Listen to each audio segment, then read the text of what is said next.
Here's a simple truth that can change your life. You can become happier. The world's first master's degree in happiness studies. Professor Tal Ben-Shahar. Dr. Tal Ben-Shahar teaches what's known around campus as the happy class. It's the most popular class here at Harvard. The lecturer of that course, Tal Ben-Shahar. Tal Ben-Shahar. Tal Ben-Shahar. Tal is the master teacher of happiness. I would like to invite you to join me on a journey that explores the field of happiness from both theoretical and practical perspectives. We are delighted to be able to bring the Master of Arts in Happiness Studies by embarking on this online interdisciplinary program and being exposed to evidence-based tools and techniques that have been tried and tested through rigorous research. You will learn to enhance your own happiness as well as others. Thank you for being those who really change the world. Hello, everyone, and welcome. Wow, we have people from all over the world, from India, Colombia, New York, Brazil, Vietnam, the United States, the UK, Kenya. Wow, amazing. Welcome all. When we co-founded the Happiness Studies Academy, we never imagined what would actually happen. And when I look back and over the past 5 years, the most important thing that happened was that the students, or the ones we call our fellow journeyers, created a community. And what they created specifically was the Happiness Studies Academy Alumni and Business Club. This was 100% initiated by the students themselves. And we are here today together thanks to that initiative. Because we have monthly get-togethers where we bring people from the outside. They, of course, meet among themselves on a regular basis. And we know that the number one predictor of happiness is relationships. In other words, communities being together matters. And arguably, no one knows that better than our esteemed guest today, Dr. Mark Williamson. He's the co-founder and director of Action for Happiness. It is a movement that helps take people from action to create happier and a kinder world together. Now, when Mark started, Action for Happiness was a concept on paper. Today, it's a thriving global community with 360,000 members in 190 countries. Mark has a PhD in, you guessed it, electronics from the University of Bristol, UK. He's also a fellow of the Royal Society of Arts. And in 2022, Mark was awarded an honorary doctorate of letters for his work promoting happiness and well-being. Mark, what an honor it is to have you here. Thank you so much for joining us. Thank you so much. It's really lovely to be with you. I'm so inspired to see our lovely family community of faces from all around the world. It's really nice to be with you all. And thank you for those kind words as well. I know you've been a great supporter of our work over the years, and it's really great to reconnect with you again. Well, thank you. Well, I have so many questions. I can't wait to get to them. So what we'll do, I'll start with my questions and monopolize you for about 30 minutes or so, and then we'll open it up for questions from the audience. And if you do have questions, all you need to do is go down your Zoom, just click on the hand, the yellow hand, and then we'll call you, and would love to see and hear you. But Mark, let me start with the basics. What is Action for Happiness, and what are you trying to achieve? Well, thanks, Tal. It should be a simple question, but of course the answer is complex insofar as it's big in vision and ambition. So we're trying to help create a kinder and happier world for everyone. And the way we're doing that is through building a movement of people putting those ideas and actions that they can take in their own lives into practice to contribute to that vision. So it combines the personal and the pro-social. And in fact, if I might, there's a visual I'd just love to share with you, just to give us a bit of context. Let me just try and see if this comes up on people's screens okay, because I think this, I'm sure, is a very well-informed community of people trying to spread happiness. But I guess, are you now seeing this graphic, if you like, of a graph? You can tell I had a background in management consultancy some years ago before I discovered that I needed to leave corporate life because it was not good for anyone's well-being. We with Action Happiness tend to think about this idea of a happier world through not only the lens of personal well-being, and of course we all want to be happier ourselves, but also through the lens of social well-being. So how can we contribute to the happiness of others? And what we unfortunately find ourselves in is a world where so many people are struggling for both outer reasons, like, you know, war and conflicts and fear and scarcity, but also inner reasons and depression, anxiety, loneliness. And what we want is a world where everyone is able to thrive, that they have good well-being themselves, but they also feel connected to other people around them who have good well-being. And broadly speaking, there are sort of two routes that you can take to help people go from struggling to thriving. And we need both of them. We need to encourage self-care, help more of us learn how to nurture our own well-being. But that's only part of it. We also need to be better at supporting each other and encouraging more kindness, compassion, connection. And so this is why we talk about happier and kinder together. We need both these things, you know, personal happiness, but also kindness towards others, and that we need both those things together. But as you said in your introduction, Tal, the best way to achieve either of those things, and indeed both, is together in a community. So when we are with others, whether that's on screen as we are today or in person, it's just so much better for our own well-being, but also in terms of building those relationships, creating that sense of community. So that's really the overarching aim. Now, of course, in that route to a happier world that we all want to see, there's loads of stuff needed. You need policy change. You need institutions that have the right values. You need schools that teach the right principles and skills for a happy life. You need workplaces that care about people's well-being. There's so much that needs to happen. Our unique role with Action for Happiness is about the grassroots. It's about saying, well, whether or not we can change policy, we can still change how we behave in our own lives. We can look after ourselves, but we can also bring that sense of happiness and kindness into our family lives, our workplaces, our communities. And as you know, Tal, that has an amazing ripple effect when we get together, and that can really spread. So that's a particular part of the mission for a happier world that we're focused on. Is that a helpful sort of context setter? Yeah, no, this is great, Mark. I felt the power of your community when I visited you in London, and it is quite remarkable.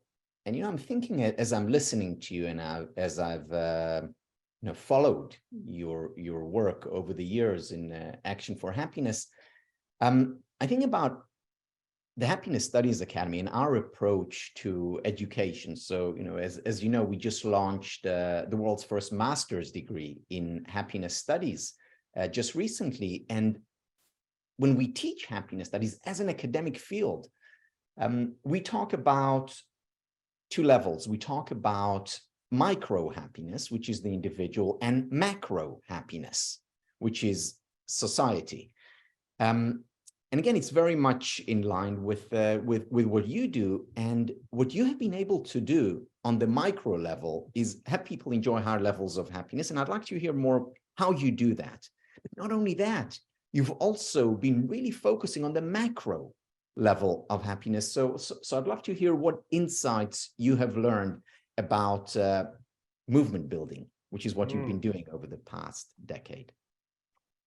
Yeah, well, there's so many different ways to address that. But one thing that comes to mind is, I'm sure you and others here will be aware of a particular area of research around what's called self-determination theory, that as well as us having physical needs, for shelter and food and nutrition and so on, that we also have psychological needs, and that the 3 core psychological needs that have been identified in some research are autonomy, and sort of competence and relatedness. And that's what drives a sort of sense of motivation to change and do anything, whether you're an individual in your own life or whether you're a policymaker or a leader transforming a vision for a company or a nation. I think that's where motivation comes from. And so that's really the heart of what we're trying to do with Action for Happiness, which is autonomy. Well, it's first of all, your actions make a difference. And so we have these calendars that come out every month. And I never thought this would work, but it's a sort of list of action ideas every month on a theme. We've just come out of Friendly February into Mindful March, and next up is Active April and Meaningful May, Joyful June, and so on, all year round. And amazingly, these calendars have been downloaded and used by 40 million people around the world now. They're up on loads of school classrooms, work notice boards, community settings, and so on. And I don't think they work because anybody responds to a prescriptive list of things to do. But I think the underlying message of a calendar with action ideas is saying your actions matter. There are little things you can do daily that make a difference for your well-being. So that's the autonomy. Then there's a sort of sense of competence, which is, well, if you can build in a sense of progress and have programs and updates, and we have an app that has sort of 200,000 members that share the action each day and comment on what they're doing and talk about it and have a sense of, oh, I did that. And yesterday's was a mindful action to stop and just look at the sky and notice how you're feeling. And loads of people shared a photo of the sky. Some of them were very sunny skies, some of them were very rainy skies, particularly in Britain. But that, it's an action that we can take around the world and feel a sense of, well, I did that. And that's a sort of autonomy leading to competence, a sense of micro accomplishment. And then the third aspect, relatedness. When you're doing that with others, when you're feeling part of a community, you're more likely to feel encouraged to support each other. And in the difficult times we've been facing in our world recently, whether that's to do with existential worries around war and climate, or indeed very real worries around cost of living and financial situation, having the ability to say, hey, I'm struggling a bit today, and having a community where people come in and say, that's okay. It's nothing about happiness is about pushing away the difficult emotions. Actually, it's about us saying, this is real, this is what's going on, let's find the most constructive way to respond to it. And that's so much better done when you've got others around you saying, yeah, I feel that too, here's what I find helpful, and so on. So I think we're building on those principles of self-determination, and that's really what links the micro to the macro, coming back to your question, because when people feel more able in their own lives to make a difference, they're then more tuned into the needs around them.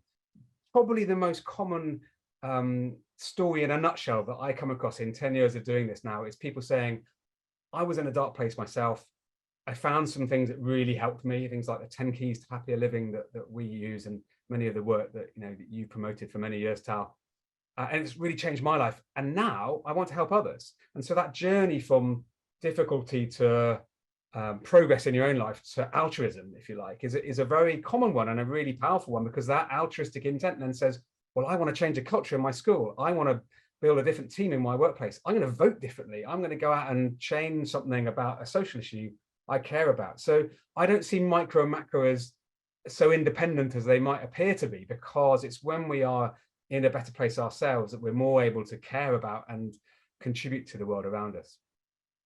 Yeah, one of the ideas that I'm very keen on promoting is what I think is an unhealthy schism that exists in our culture, which is between selfishness and selflessness. Of course, you go into the dictionary, and what do you see associated with selfishness? Evil, bad, inconsiderate, self-interest. And what do you see when you look at selflessness? Well, you see moral, generous, kind, and so on. And if you think about it, the field of happiness, in a sense, allegedly pits the two against one another. Because when you pursue happiness, that's a selfish pursuit. You're thinking about your own happiness. But as we know from all the research, it's anything but just selfish. Yeah, it's about raising your levels of happiness, but you actually become kinder, nicer person. You become more helpful, more generous as you increase your personal levels of happiness. So rather than thinking about being selfish or being selfless, how about thinking about being self-full, which is about creating a synthesis of the two. And it's self-fullness that also bridges, as you pointed out, between the micro and macro levels of happiness. Tal, on that note, I'd love to, if you don't mind, being Action for Happiness, I'm always really keen to involve others in action rather than just listening. Having set the scene, I would love to hear from this amazing community of people you brought here together today, maybe in the chat, if people would just like to share, one or two of your actions for happiness. It might be a selfish thing, looking after your own well-being. It might be a sort of selfless thing, looking after others. But what are some of your actions for happiness? I'd love to see some of those in the chat. Here we are, 300 people all together. So, let me share a couple of mine. So from a personal perspective, cycling and singing are two things that are enormously supportive for my own well-being. And when it comes to helping others, I'm working on the moment about an idea of whenever anything happens, asking myself, what's the kindest way I could respond to this right now? So let's have a look at what's in the chat. So active listening, drumming, sharing music, walking in nature, making food, helping others, listening, practicing, biodanza, art, laughter yoga, meditation, being true to myself, permission to tell my story, cycling, good, I'm a very big approver of that, gratitude, and more than I can possibly read as they're flying past there, Tal. That's lovely to see, isn't it? I love that. I love that. So listening appeared a few times here. I'm thinking about all the research, around everything that people wrote, whether it's cycling and physical exercise, whether it's gratitude, of course, whether it's dancing, and enormous amount of research on that, and listening, and how listening again, contributes, of course, to the person who is listened to. We know, for example, the children who are listened to grow up to be more confident adults. We know that employees who are listened to are more likely to stay in the workplace. And of course, the person doing the listening benefits a great deal. So to give is to receive. Again, two sides of the same coin.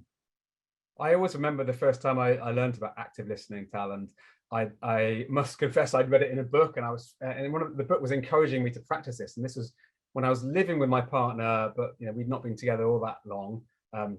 Now my wife and we have 3 children together and have been together for 25 years. But at the time, the book was saying, try this out. And it was just reflecting back what the other person had said. And I had what I felt was a really painful sort of half an hour of every time Kate said something, I just sort of mirror back what I thought she'd said. And thinking, gosh, this feels incredibly, strange and unnatural. And yet she said, oh, it's been really great talking tonight. And it was like, oh my goodness, recognizing that I'm normally in problem solving mode, not just hearing you mode. And what we all want is to feel heard. We don't want to be solved or fixed. We want to be seen as we are. And I think that's we were with Robert Waldinger, who I'm sure you know, who's done this fantastic new book called The Good Life, all about that amazing Harvard study following people throughout their lives. Yeah.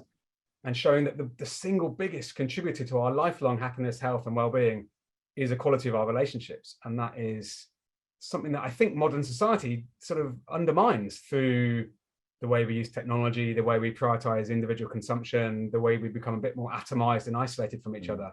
And so this kind of community, what you're doing here with the Happiness Studies Academy, what we're trying to do with Action for Happiness, I think is about trying to refocus our social priorities on the importance of relationships, listening to each other. Yeah, and great relationships are very much predicated on listening. Great relationships in different contexts. So there's research going back to the 1970s on leadership. As you know, my background is in organizational behavior, specifically leadership.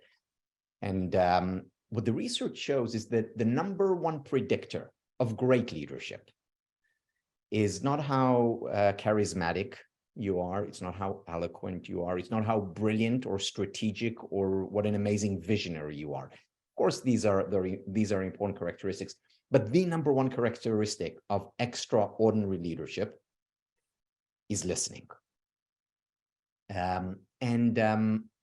Today, I think more than ever, we need extraordinary leadership because we are living through extraordinary times.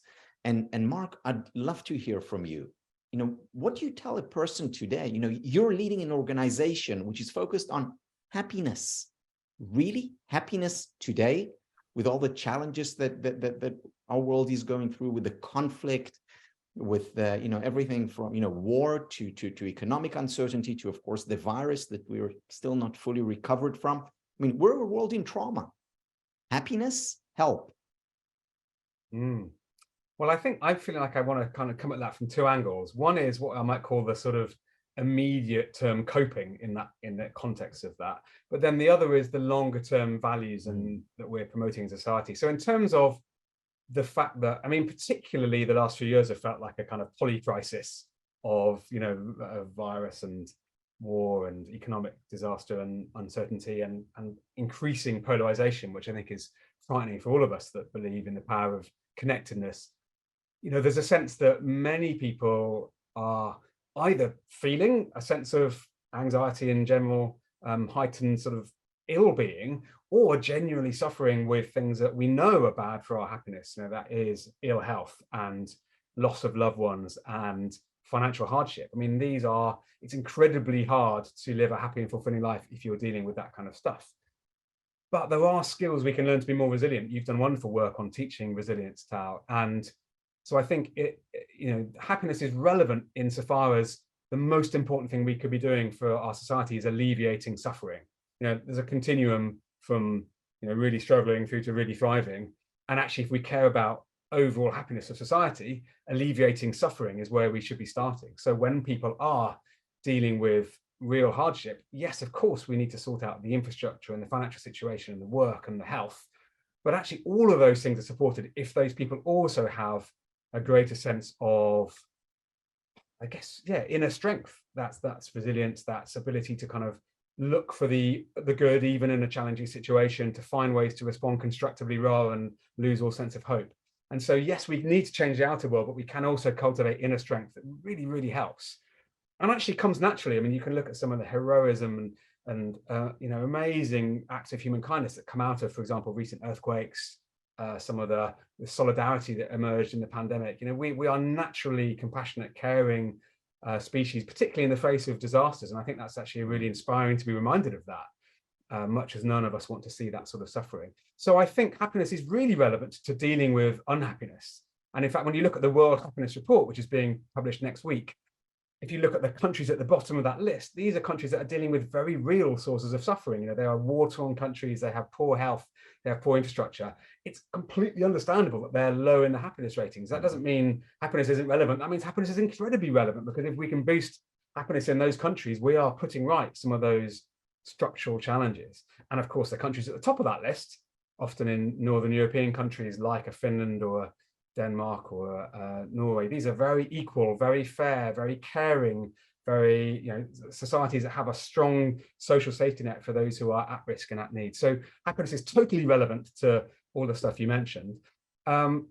Also, we can't really care about happiness unless we care about the future generations' happiness, and that's where things like climate and biodiversity loss and other things come in. To care about happiness has to be the happiness of the future generations, and therefore has to be the happiness of our planet. And this is why I want to bridge to the other idea of values, because really what we've been building in modern Western society particularly, but also all around the world in recent decades, is a sort of race to the bottom. It's a sort of competitive dog-eat-dog culture of I succeed, therefore you fail. And actually that isn't a path to global happiness. It's got to be what you call a positive sum game rather than a zero sum game, where I benefit and you benefit. And that's why kindness and promoting the happiness of others is a win-win, because when I'm happier, I'm more likely to help others, they feel happier, they're more likely to help me, and it's just a virtuous circle. So I think the shift in values we need is if we said, instead of prioritizing individual success and financial metrics, we prioritized collective well-being, which of course includes financial security and equality and so on, but actually the number one driver was the well-being of everyone. That would take us on a radically different path that would actually put right so many of those challenges that you've just talked about, Tal. I love that. One of the books that really had an impact on my thinking growing up as an organizational behaviorist was Horace and Collins' Good to Great. And one of the main ideas there, and they talk about, what makes some companies, organizations extraordinary. And one of the things that they talk about is that these companies, rather than succumbing to the tyranny of the or, they embrace the genius of the and. And I love that. So for example, rather than just thinking, okay, well, as a company, we need to micromanage people, or as a company, we need to just delegate and empower. The genius of the and is sometimes you need to micromanage certain projects where failure is not an option. And there are certainly times when you want to empower and give responsibility.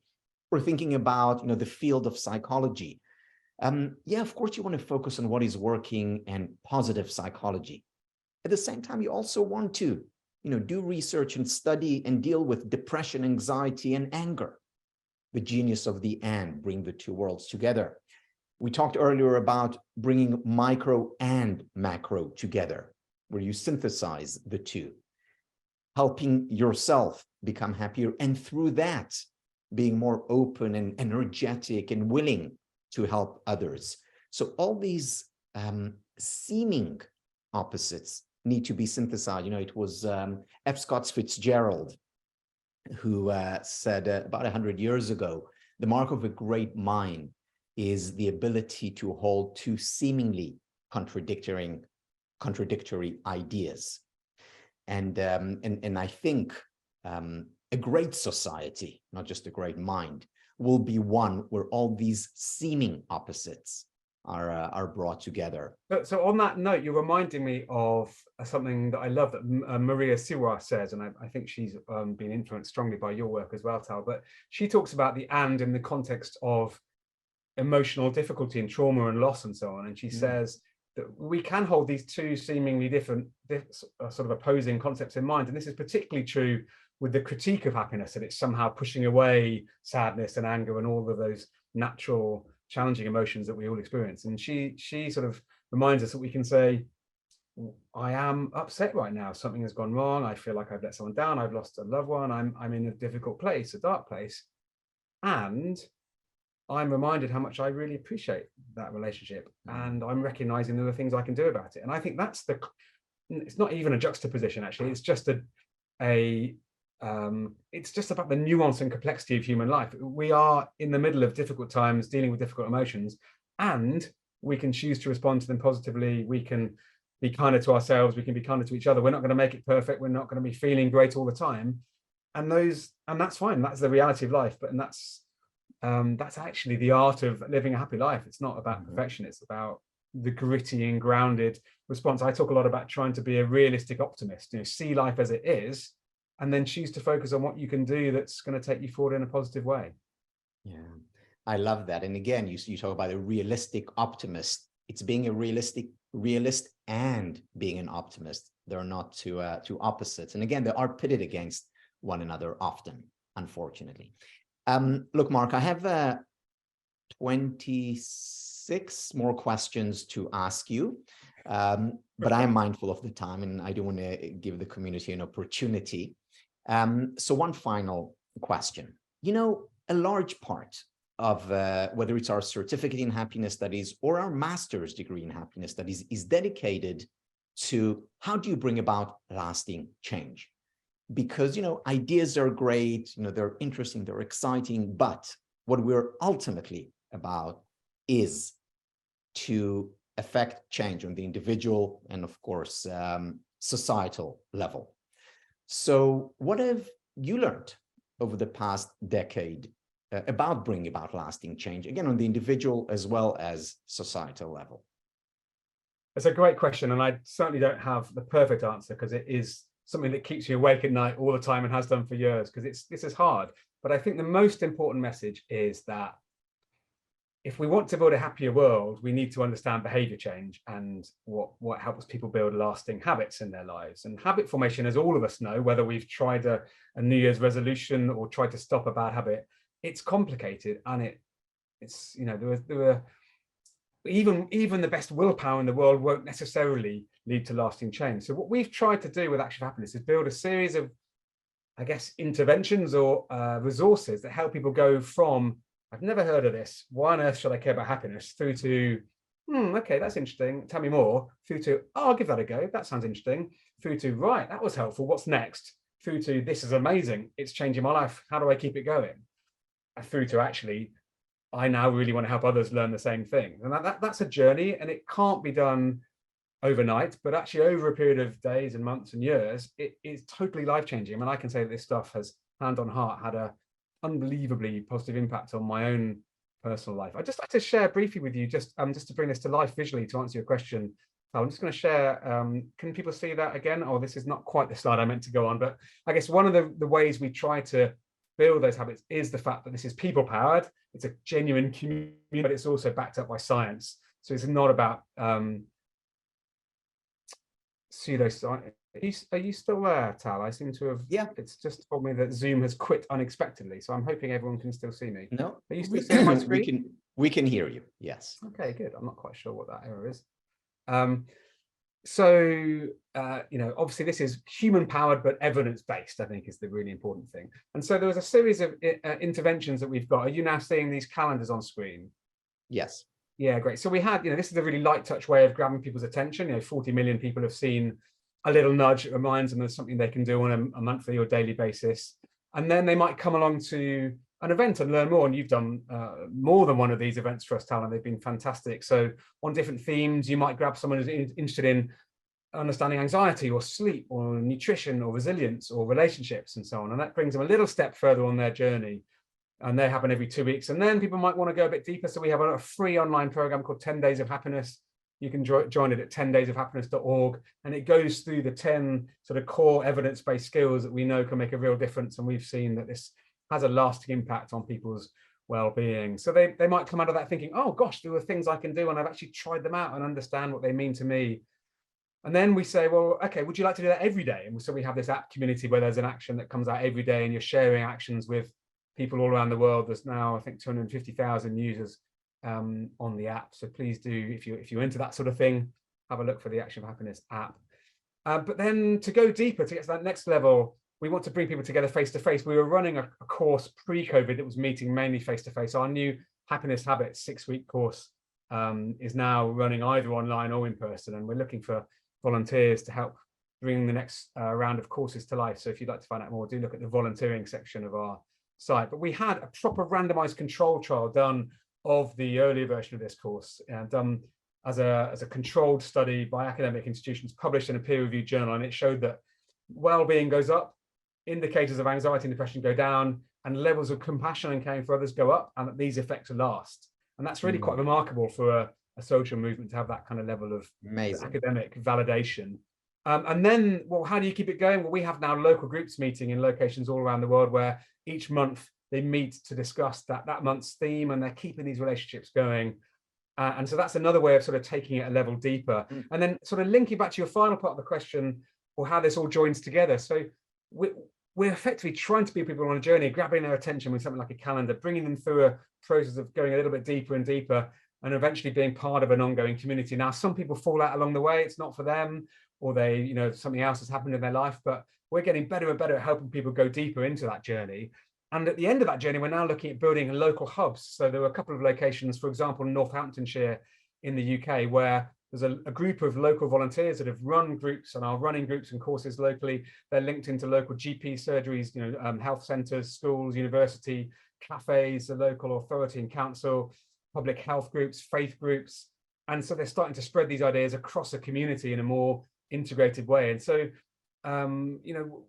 the idea of social proof is important here. So when enough people near where you live are aware of something, it becomes almost like it has this much bigger effect. That's how a lot of big things in the world of movement building have taken off, and that's what we're trying to tap into. So I hope that's useful, Tal, in terms of trying to answer the question about from the micro through to the community level change. We're trying to take people on a journey. We certainly haven't cracked it, but over 10 years of trying out and learning and listening, we've built something that we think is not only works, but also is freely available. And I think that so often in the world of happiness, we see great ideas that sort of have a financial barrier to them.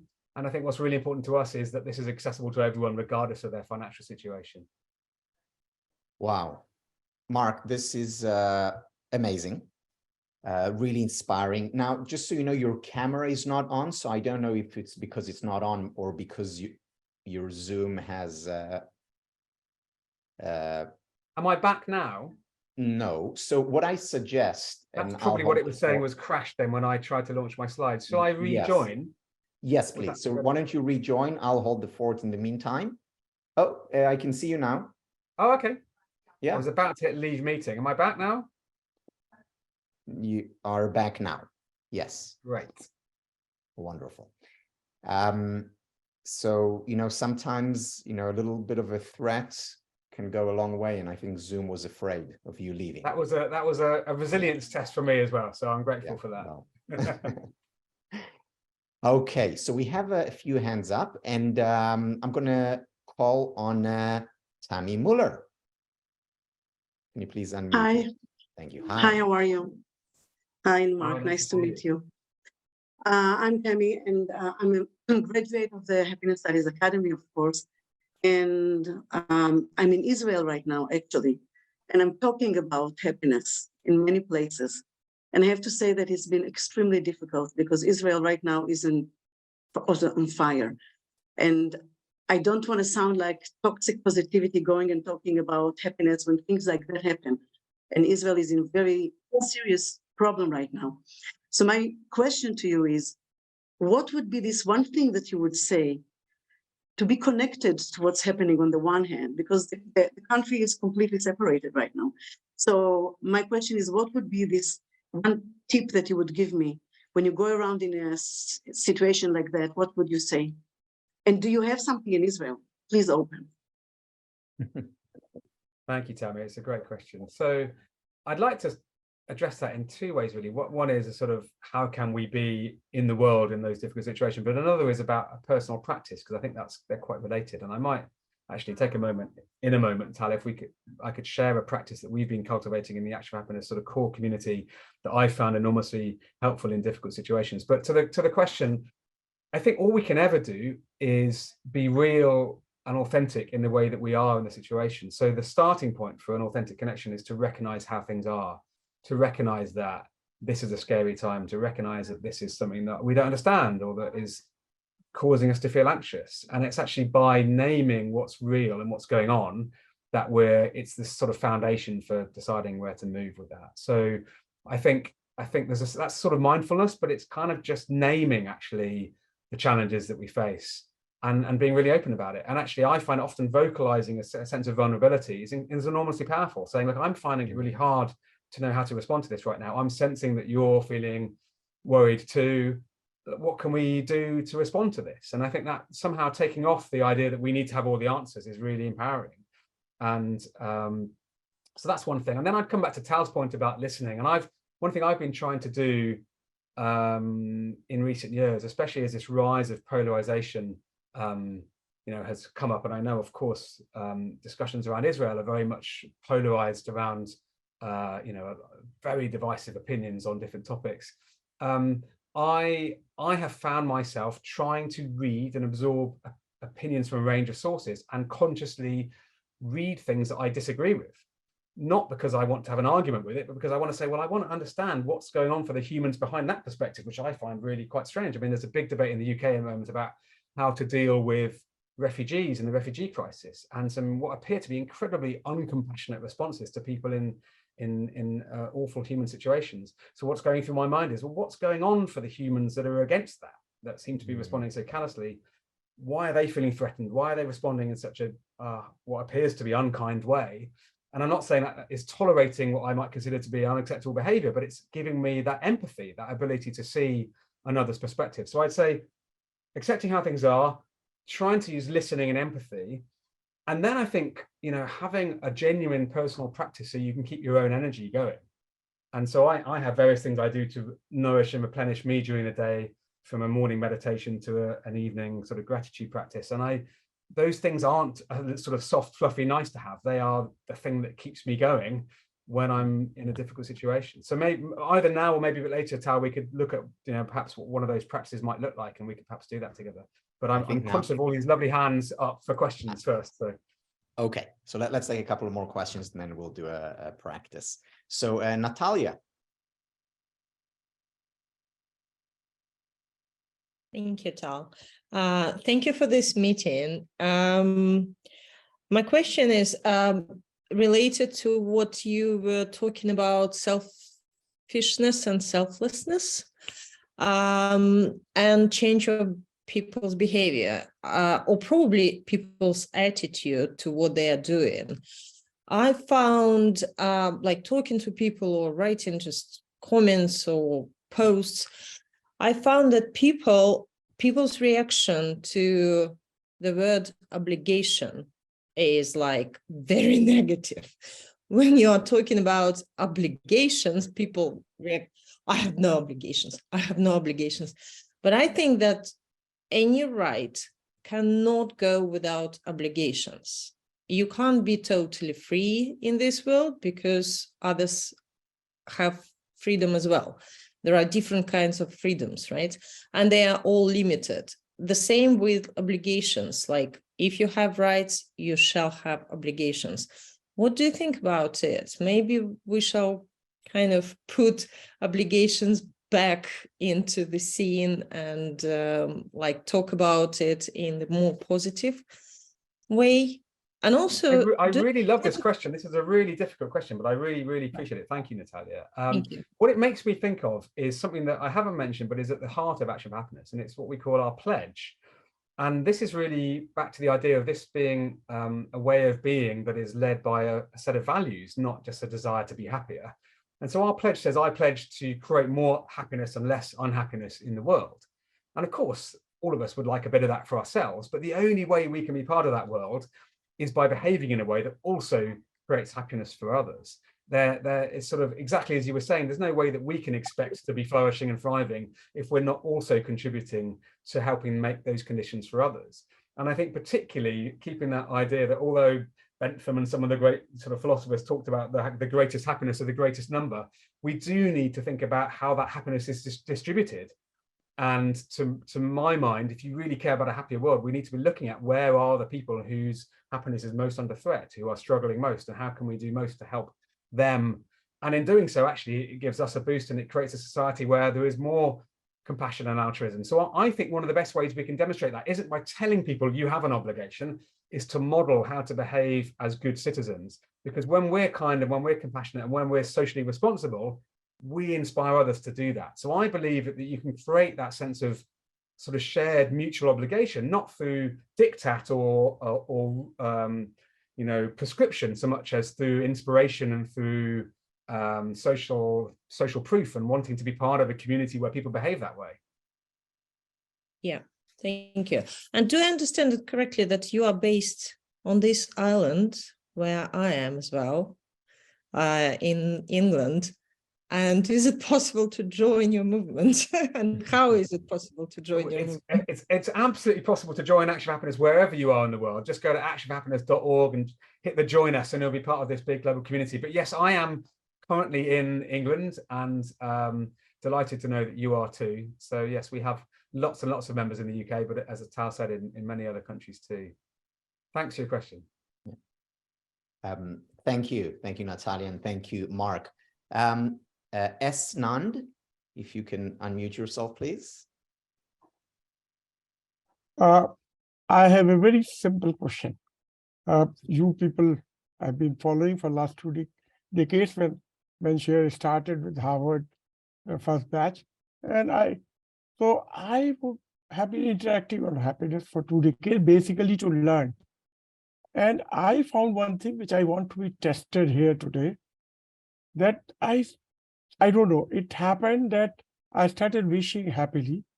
And then the question which I framed was, what is easier, being happy or saying happy? And people said, yes, saying happy. So we started with happy morning, happy evening, happy day. How are you? Happy. And I don't know, this formed a habit of first saying, and then definitely increasing the happiness quotient. I want to test with you, because you people are there in the sky on that. Any views on that? I found it helpful because I'm dealing with very common people, but they all deserve happiness, and that is how we interact. Right? That's all. Very simple. Thank you. That's a lovely question. Let me see if I understood it right. That you're saying that just by sort of speaking about happiness and using happy words, that we can in fact have an impact on ourselves and others just through that simple intervention. I think that's really true. I think there was something about our mindset that does shape our, our actual experience of life. I'm not a believer that we can manifest anything we want in the world just by wishing for it. I don't think that's empirically valid, but I do think that when we bring a certain attitude to the world, it genuinely affects how we behave, and it has effects on others. So when we greet people with a smile, when we take a moment to wish people a good day, it really matters. It really makes a difference. I'm a big fan of still going to the shop and speaking to the human being, not using the computer, because it's just those little moments of connection actually do have a ripple effect. So I think that's right. I think talking in a happy way to people is really powerful. The only caveat I'd have is that telling people to be happy can sometimes be unhelpful. No, so I don't. Great research that shows, for example, that when people are feeling more positive, they recover more quickly from illnesses and difficult diagnoses or cancer sufferers. But actually going to somebody who's a difficult time saying, "Oh, you just need to be happy, then it will be fine," isn't a helpful thing. So I think it's, as long as it's cultivating happiness rather than telling people they should be happy, it's a really positive thing. Yeah. Wonderful. Perfectly. I never tell them. I say you choose. You can choose. It sounds like you're doing wonderful work. Thank you. But then that is the starting point. And from that on, everything about self, relationship, and family and society, everything, they are more in a mindset to accept. So I was only testing. And so if you said, it sounds very wise. Thank you for sharing it. Oh, you are so good. You made me happy. Thank you. Thank you. Thank you, Nand. And Mark, your response brings me back to what is known as the ABC of psychology. A stands for affect, which is emotion. B stands for behavior, which is action, and C stands for cognition. And I think all three are important if we are to bring about happiness. Yeah, cognition is important. What we say, the words we utter, what we think. But no less important are behaviors, the B, and our affect, the emotion that we can elicit and evoke, whether it's through gratitude, whether it's through acceptance, whether it's through community. So the ABC, I think that's important. And C, wishing people happiness or focusing on happy words is certainly an important part of the equation. Tal, if you wouldn't mind, I would love to share 3 other letters with your wonderful community here in the form of a short practice we can do together. I don't think we've quite got the branding right on this yet, but that's not the aim. But we have developed and been doing in our core team and as individuals and in small groups for some years now, a simple practice that you can do at any time of the day, takes less than a minute, and has a really powerful impact on how you're feeling, but also what you're bringing into the world. And we now refer to it as MGK, which stands for mindful, grateful, kind. Not quite as memorable as ABC. And I might say a little bit about it, then we can practice this together. But mindful is about just sort of noticing what's going on wherever we are. Grateful is, of course, cultivating a sense of appreciation for the good things, even in a difficult time.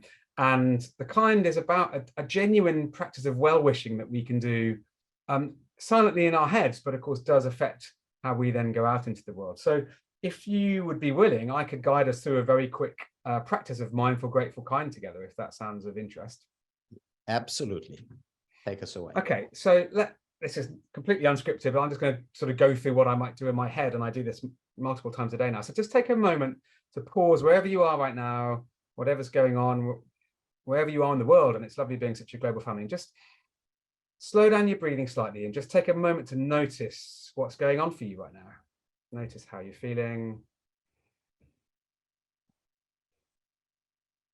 Maybe if you want to keep your eyes open, actually just notice something in the environment around you. Maybe something you haven't seen before, something about where you are right now. The key in this sort of mindful step isn't to sort of try and change anything. It's just to sort of wake up. We live so much of our lives in autopilot, and just sort of reminding ourselves, here I am, I'm feeling this, I'm in this place. That's the reality of what's going on right now. And let's bring ourselves to the second part. So with that mindful spirit, let's now bring our attention specifically to something we're feeling grateful for. Even if today's a difficult day, there are still so many little things that we can feel appreciation for. And again, it could be something you see immediately around you. It could be something about what you felt just a moment ago when you were tuning into your physical sensations, or it could be a person or an activity or something about this session that you're particularly grateful for. And I'm just going to sort of share my responses to those two things. So I'm feeling kind of energized and a little bit of having sort of nervous energy because I love doing these events, but also incredibly grateful to all of you for being here, making time for this, and to Tal for hosting this so generously, and grateful that we've had this time together. And that brings me to the third of these 3 steps, the kind. So what I'd like you to do is to bring that sense of appreciation that you have for whatever was in your mind and turn your attention to a person or people or cause or some place in the world that you feel is in need of more love and appreciation right now. It could be a colleague, it could be someone else here on this call, it could be a loved one, it could be a family member, it could be a cause, it could be a group of people who are suffering right now, it could be something in the news, something that really makes your heart sort of go out to them, and just cultivate a real sense of warmth and well-wishing for that person or those people and send that love out.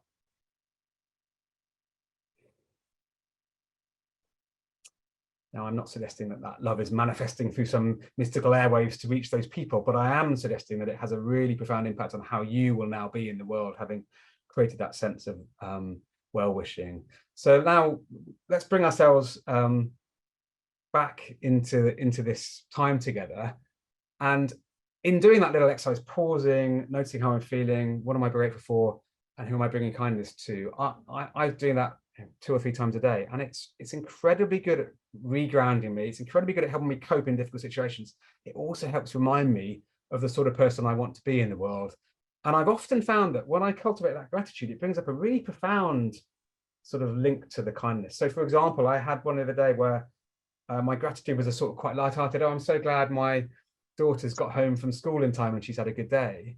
And then my sort of sense of heartfulness went to, like, I'm now sending love out to anyone whose loved one isn't made it home safely today, because all around the world that may have happened. And actually that's a, and it's just somehow there's a bridge between the gratitude we feel and the love we want to send into the world that can actually be really profound. I found myself well-wishing towards dictators and people doing despicable things because I've got that sense of, like, behind this as a human, and I want to not necessarily wish their actions well, but wish well that they might behave in a more compassionate and kind way.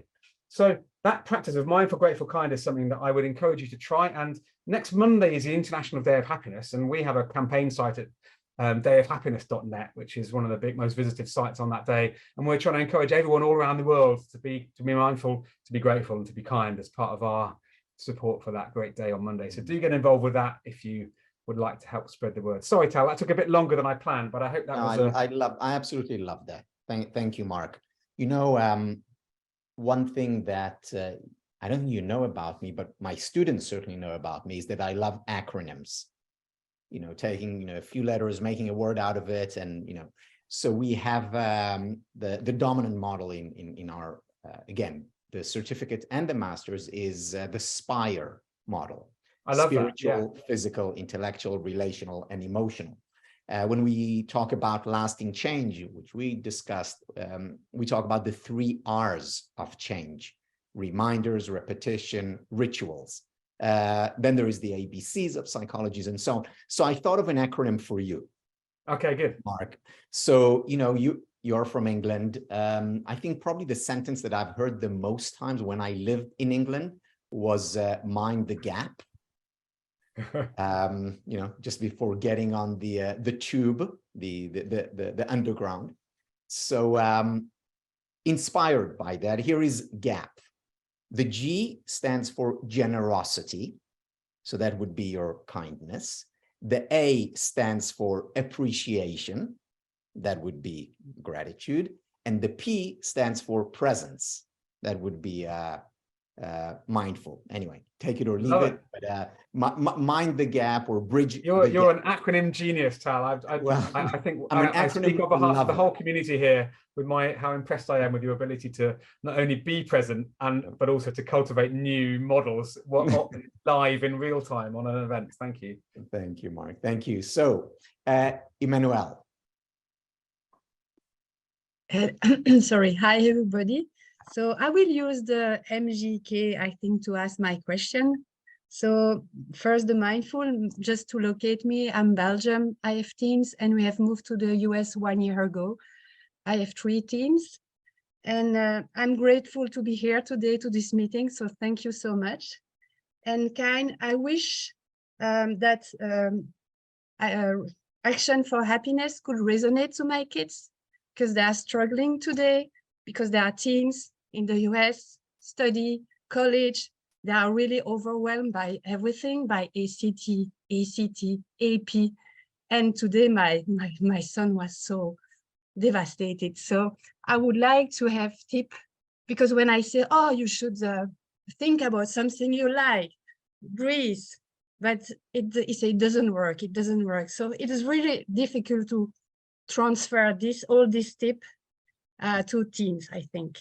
And though you explain that it's a long journey, so I think it is my role also to educate them, and not only to learn their English or mathematics, but also how to become happy and shine.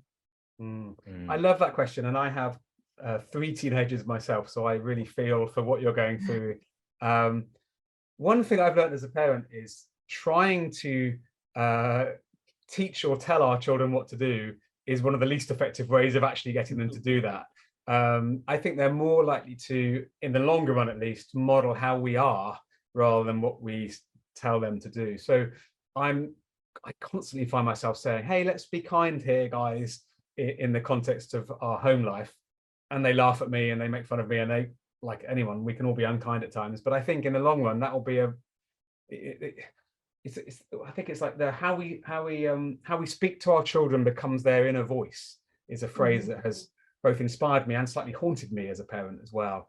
And so there are loads of pressures on young people, the school pressures you talked about, but also the social media and the sort of peer group pressures.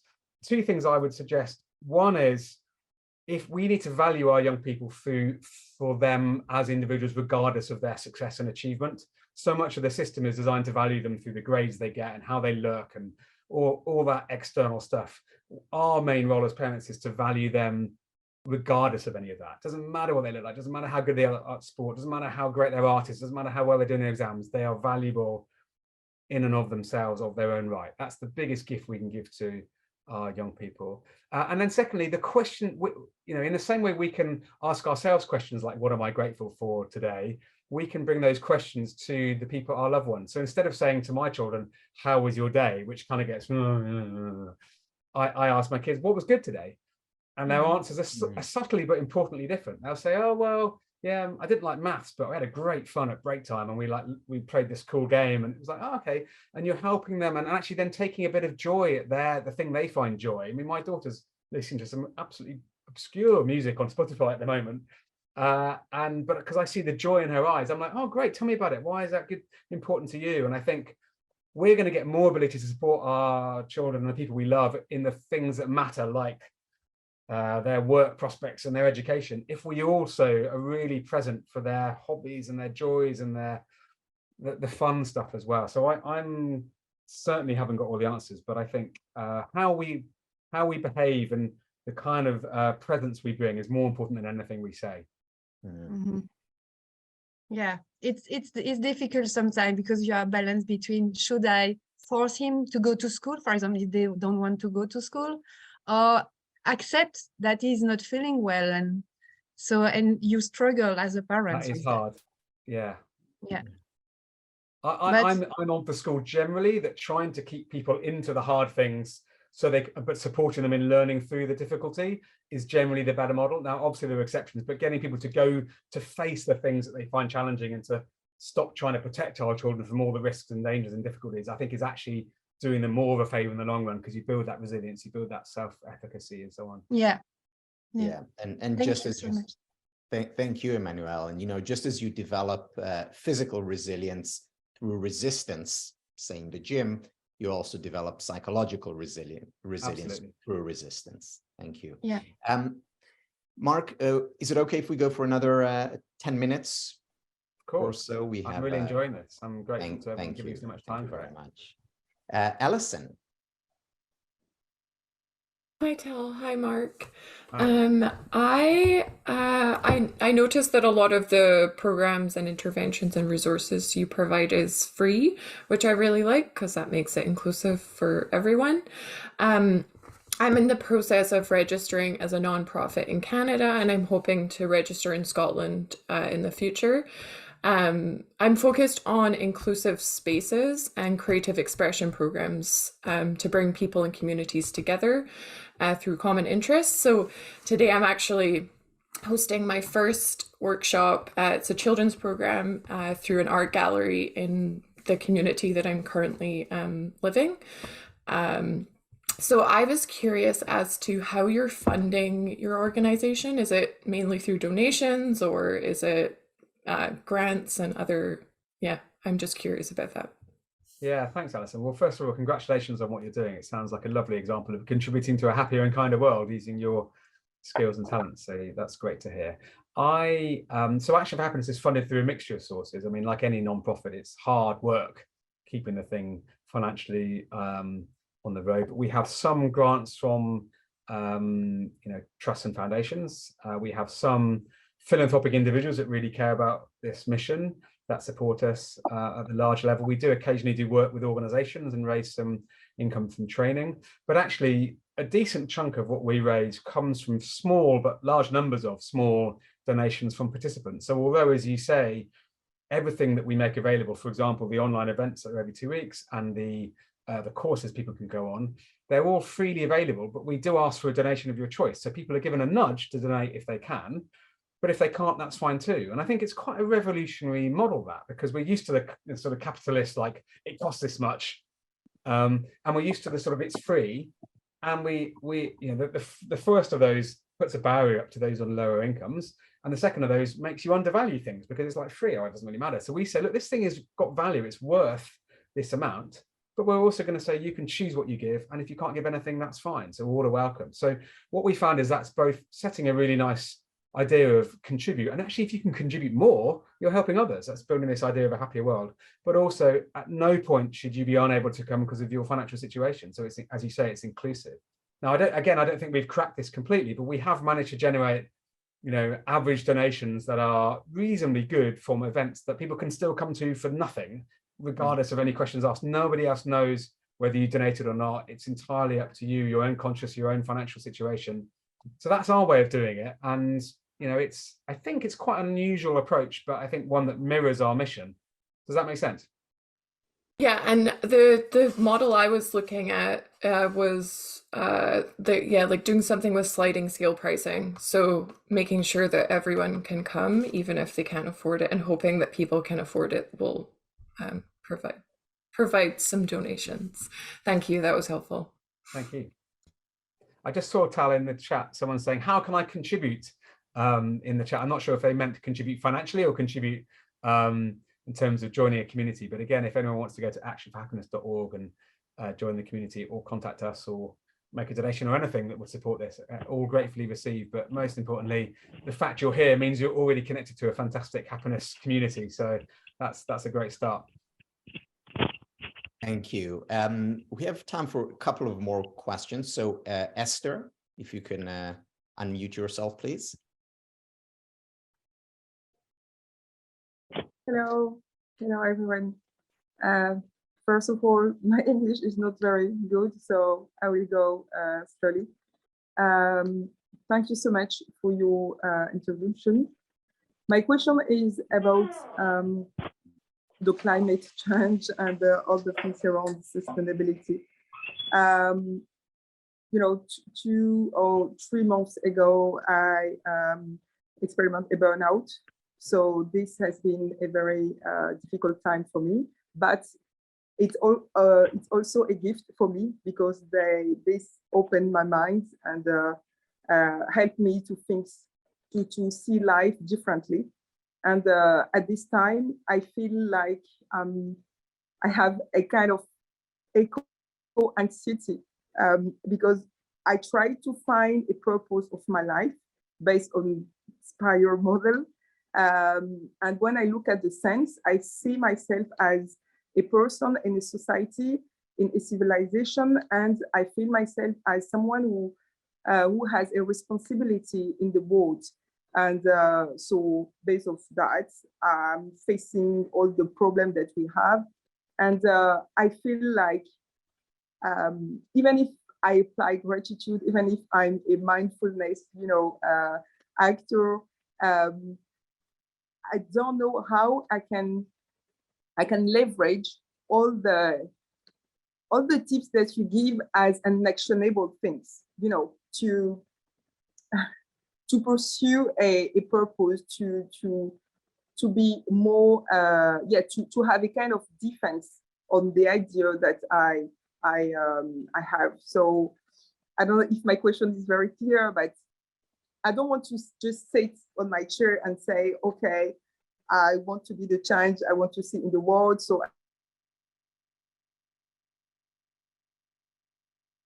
oh, we suddenly lost you, Esther. Yeah, we just lost well, I mean, I'm not sure if Esther's going to be here to hear our reply, unfortunately. But she can see the recording. She can see the recording. Yeah, well, Esther, you mentioned your English not being great. I think your English is fantastic. I thought that was a beautifully articulated challenge. I mean, you mentioned the climate situation, I think. So the first thing I wanted to say was, I mean, there's a lot of anxiety about climate, completely understandably. We have to recognize this is really terrifying times to live in, especially as a father of children and looking into the future, and actually just holding the fact that that's difficult and we don't have answers to it at this stage is the reality. So it's back to this sort of a realistic optimism. Now, on the optimism side, I think there's a massive alignment between the happiness agenda and the climate and sustainability agenda, and that has completely underutilized at the moment, because one of the greatest contributions towards the cultural change we need and the sort of systemic change we need for climate change is to live in a less consumption focused way and a more happiness focused way. I know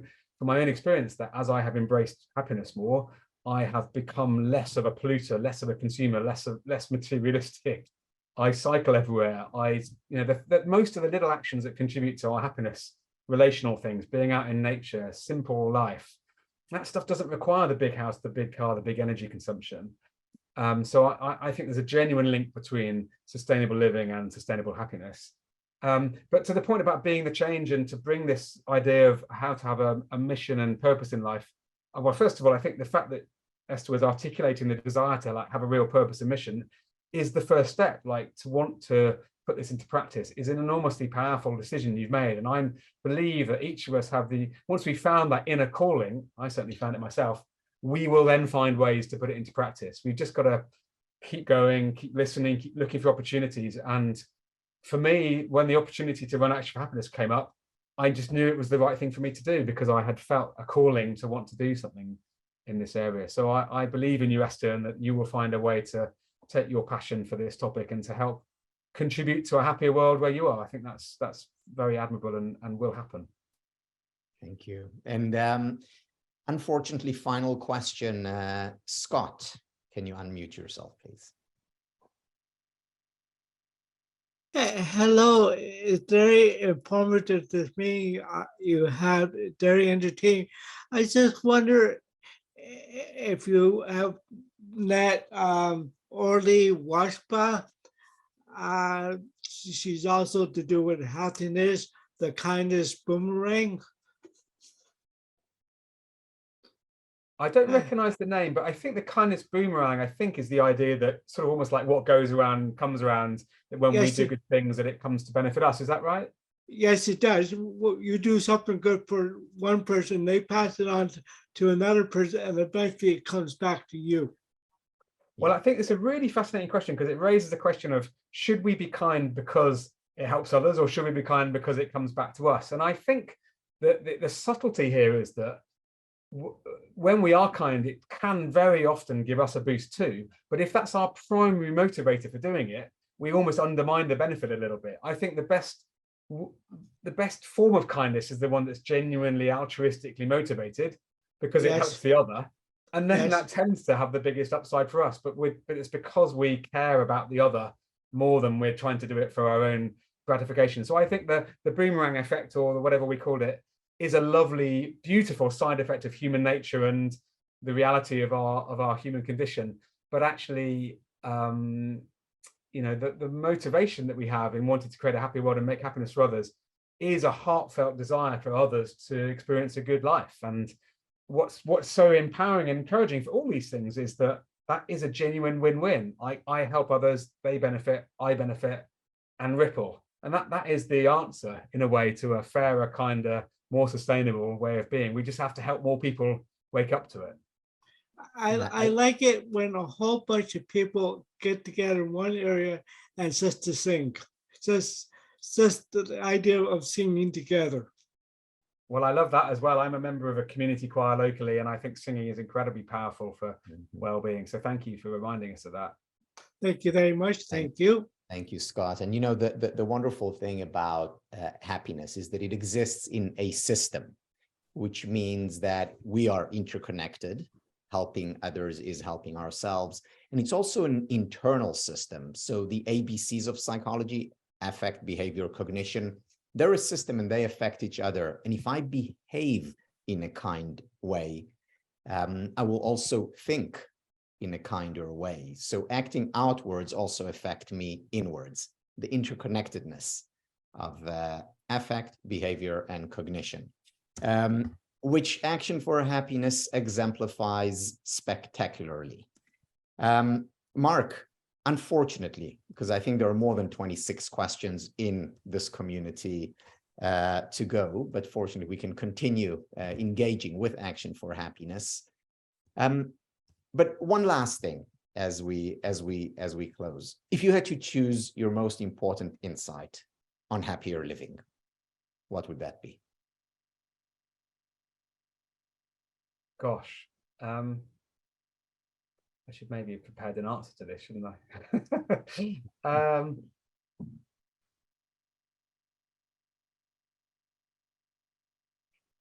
So many things that I'd love to share, and I think in some ways that mindful, grateful, kind brings a lot of them together. That sort of be at peace with what is, recognize what's good, and then choose to bring something to help others. But I think the thing that I have found most challenging and most inspiring is just a phrase that says something like, choose being kind over being right.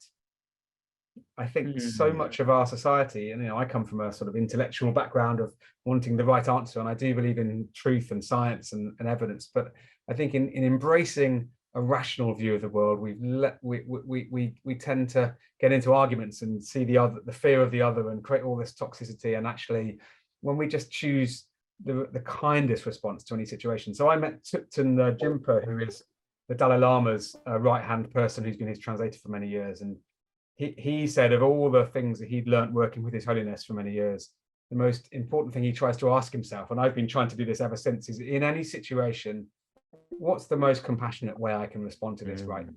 Whether that's thinking about climate change, whether that's thinking about what's going on in Israel, Palestine, that was mentioned earlier, is whether it's thinking about the relationships we're in, whether that's thinking about our work challenges, the war, whatever it is, what's the most compassionate way I can respond right now? And that compassion is self-compassion. It needs to involve kindness to ourselves, but it's also like, this is going on, it's real.